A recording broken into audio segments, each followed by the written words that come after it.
Hey you, and welcome to the Toi Toi Toi Show. We are at the George R. Brown Convention Center, downtown Houston, Texas, and let me tell you, it's going down. Come and join me.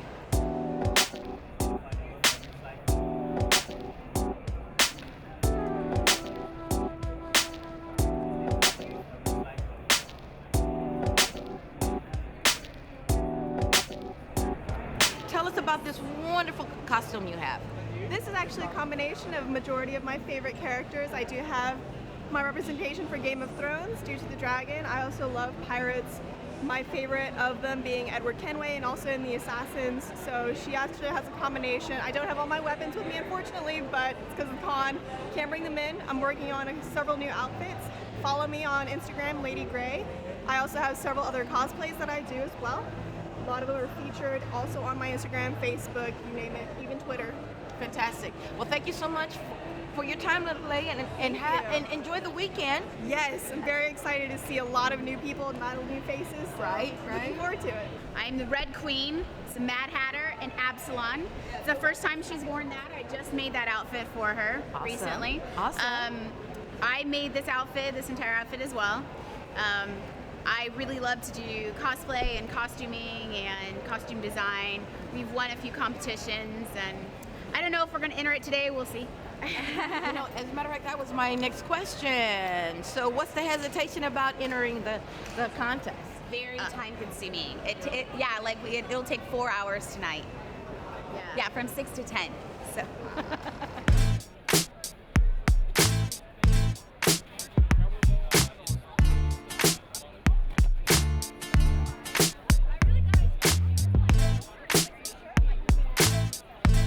This is from the Little Mermaid, right? Ursula from The Little Mermaid. I love it. I love it. And what about you? What are you dressed in? Steampunk Mary Poppins. And the birds, unfortunately, are not chirping right now, but they do chirp. They do chirp. I hand molded the parrot head. So I did that. So really, everything I've done myself. The only thing she didn't do herself was the jewelry. The jewelry, really. So you said this is your first cosplay. This is my first cosplay. This is not my first Comic Palooza. Okay. I volunteered at Comic Palooza a couple of times. Yes. We have a fan booth in there, and I just decided this year I'm gonna cosplay. So, and I thought, well, but I don't want to cosplay something that's not, I have to find something that's my size, that's my shape, and Ursula, unfortunately, is my shape. Well, you're wearing it well, darling. You're wearing it well. Well, thank you, ladies, and enjoy the weekend. Let me see if I can get my birds to chirp real quick. Okay, sure. There they go. Sorta. No, they're not chirp. Of course they don't chirp right now, but yeah, it's a digibird. It's a child's toy. When she blows that, they're supposed to chirp. There they go. No, you can't hear them. They're real faint, but Okay. usually they're going pretty good. But that's all the steampunk idea, and I thought it was fabulous. Absolutely. Thank you, ladies. Have a great weekend. Thank you. Very Thank much. you. Thank you. Thank you. Y'all have a good one. Bye.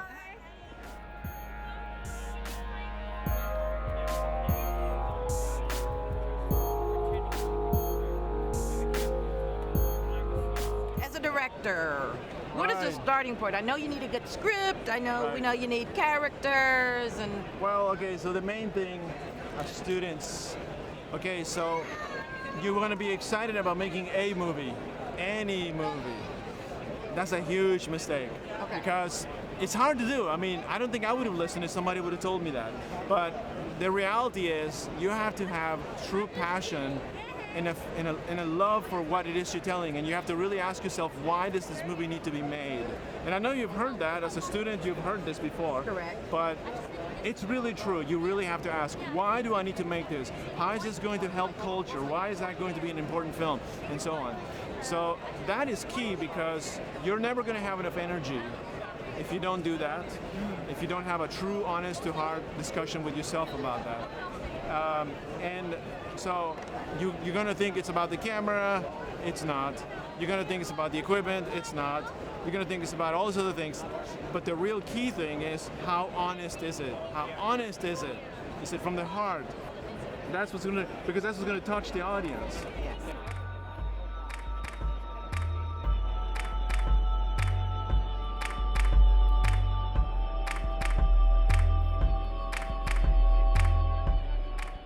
So tell us a little bit about about the character that you're playing Gotham? Her name's Selina Kyle. She's a young Catwoman. I guess that would be the brief way to say it. But she's a street thief, an orphan. She's a teenager who's been living in this chaotic city on her own for I don't know how long. So she's very wise beyond her years, and I love that about her. So I really love playing her. It's awesome.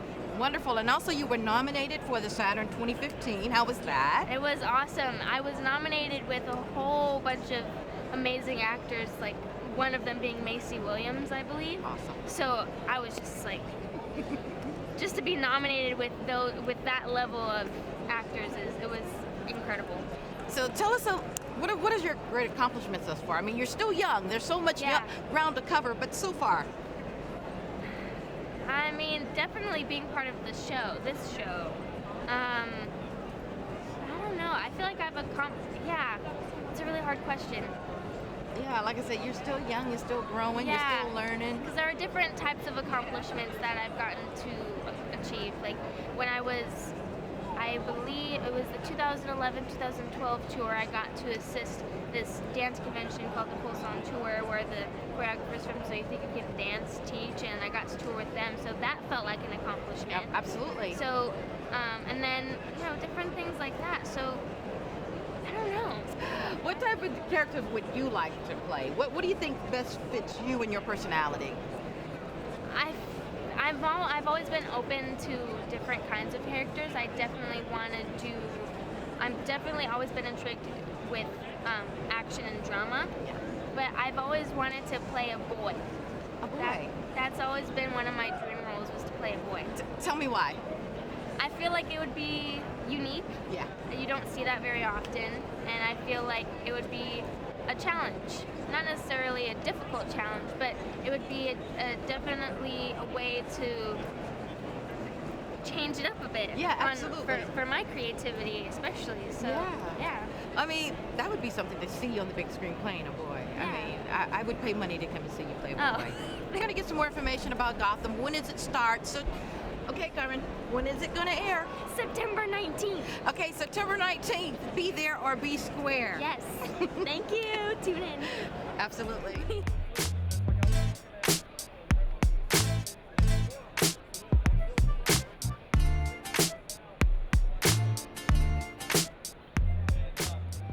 So what are you doing? Explain what you're doing. Right now we're just giving you an old scar, using just a little makeup trick from the olden days of rigid collodion, which is a material that shrinks as it dries. So as you put it on the skin, it begins to shrink. It starts to look like an indented scar, which I'm all done with here. Now I'm just adding a little purpley color to it to give it a sense that it's an old scar. How's it look? The trick is not to acknowledge it. Like, don't just pretend it's not even there when you're talking to people, because they'll just see it and be like, wow, this girl's tough. She's been in a knife fight. I don't want to mess with her. Oh, wow. Well, these days, if you're just starting out and you want to do makeup, there's tons of tutorials. I never went to school for makeup. I'm self-taught, and I did this in the days before YouTube. And now there's so many tutorials online on how to do everything. I have my own YouTube channel, Spat Cave, on YouTube, where I do tutorials on makeup and costume pieces and things like that. Learn everything you can, meet everybody you can, bring friends, bring out business cards and flyers, and just get to know people. And the business is booming. Makeup is not a dead event. We're not being replaced by CGI quite yet, so there's always room for makeup, and everybody loves gore and blood and creepiness. So if somebody wanted to contact you. Spatcave.com or Facebook.com/SpatCaveStudios, which is what I use Facebook more than a website anyway these days, so Facebook is the best way.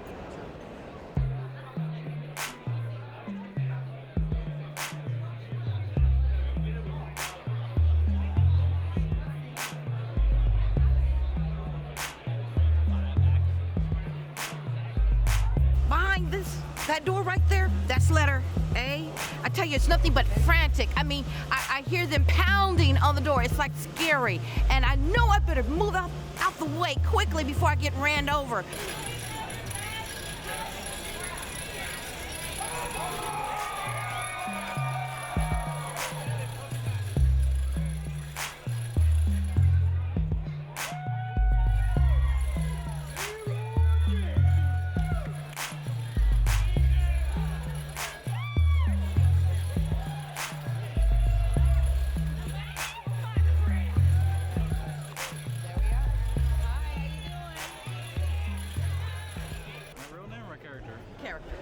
I'm Ric Flair, the 16-time World Heavyweight Champion of the WWE.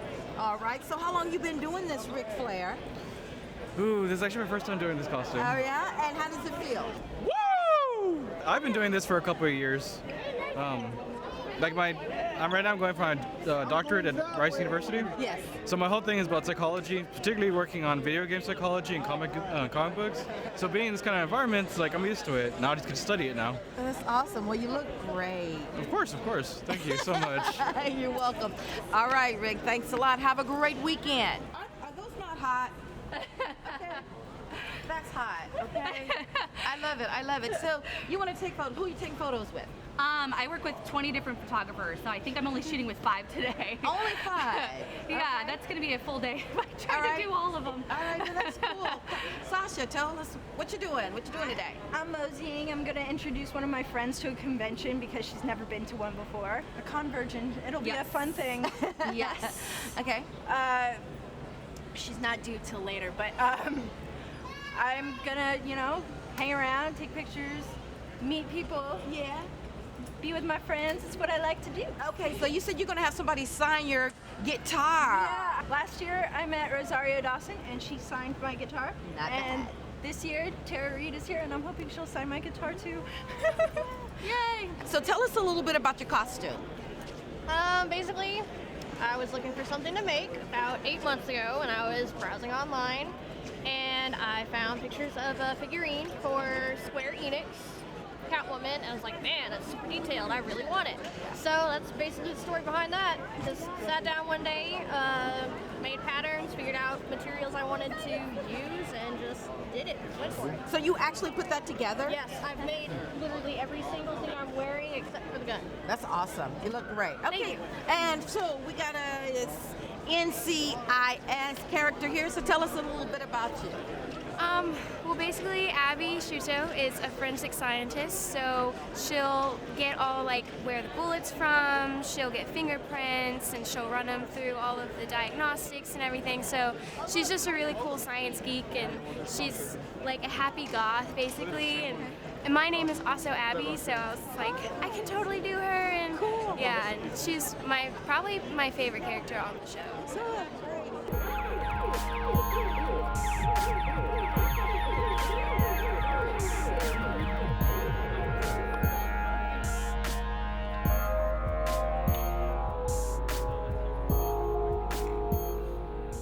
Tell us a little bit about what you're wearing today. This costume is a character called Oogie from a game called Heroes of Newerth. It's a little bit older, more obscure, I guess. But so it's a ghillie suit, and then I carved this mask from a block of wood and added some leaves and stuff. So Yeah. So I mean, carving the face mask, was that very difficult? Because it looks pretty awesome. it took a long time, and I'd never done it before. Yeah. So there's obviously some trial and error. Yeah, but it looks good. Yeah.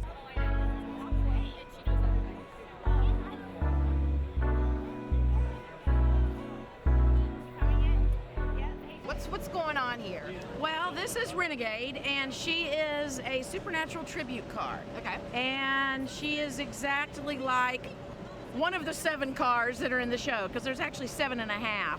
And it took us about a little over a year to get the car done, and about another year to find all the stuff for the weapons trunk. So we have everything that you need to kill something like me. Okay. Oh my God. Now, something like you, but you're supernatural, so.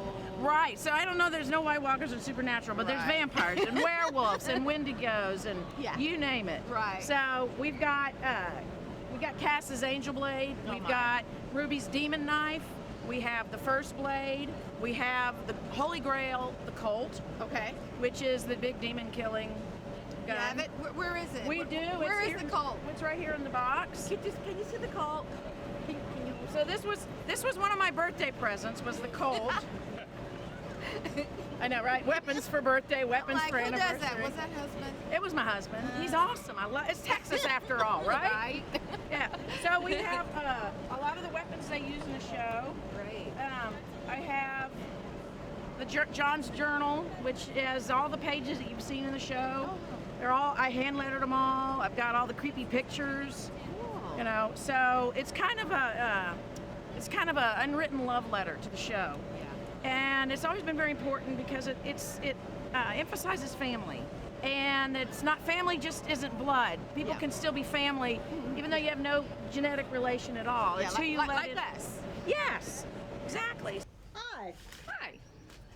We're Maker U, and we came up with this idea because we were working instructional technology in a school system, and we found that kids knew how to use their phones, but they didn't really know how to use the technology that their phone had, and they just really weren't very savvy with the details. And so we started out trying to use some of these school tools in classrooms and stuff, and the response we always got was, "This is really cool. Can you come back after testing season, maybe in May?" And they didn't get it, that these tools are actually teaching the students while they're having fun, and they don't know it. So the tools that we work with predominantly will integrate with math, science, language arts, and social studies. And it's really pretty cool when you start putting STEM technology together with all of the content and letting kids learn with that and see what they can do. So we had a lot of these toys. We call them toys because they're fun. We had a lot of them in our old job, and we used to load them up in our car and take them around places. And when we finally got to the point where we decided that we were going to retire, we said, wouldn't it be cool if we had a makerspace? And we knew that a lot of our student pop had trouble getting places, and parents had transportation issues, and so we really decided that we wanted it to be mobile and not brick and mortar. So we started looking around for something that could be mobile, and we went through toy haulers and trailers and all kinds of different ideas, and we finally decided we needed a bus. We found a bus in Chicago, and we bid on it and had it brought down here and stripped it down and refurbed the inside, and we've got a mobile makerspace now.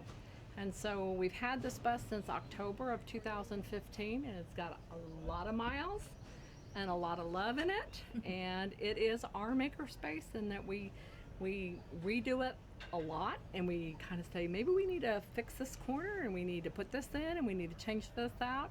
And it's constantly a work in progress for us, and it's a space for the kids or for adults, and we pull up and drop anchor and park, and we bring people on, and we say, play, create, dream, design, learn. And could you kind of walk around and show us what's inside this wonderful space here? Sure.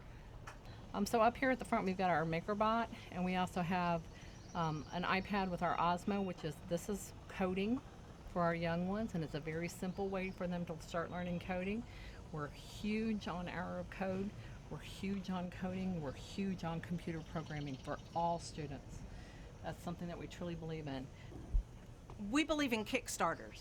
And so there's a website, it's called Kickstarter, and it is a way for inventors to get their idea out and get money to fund it so they can put it out. So if you back a Kickstarter, you pay the amount that you choose out of their choices, and you usually get the first runs. So that's what these are.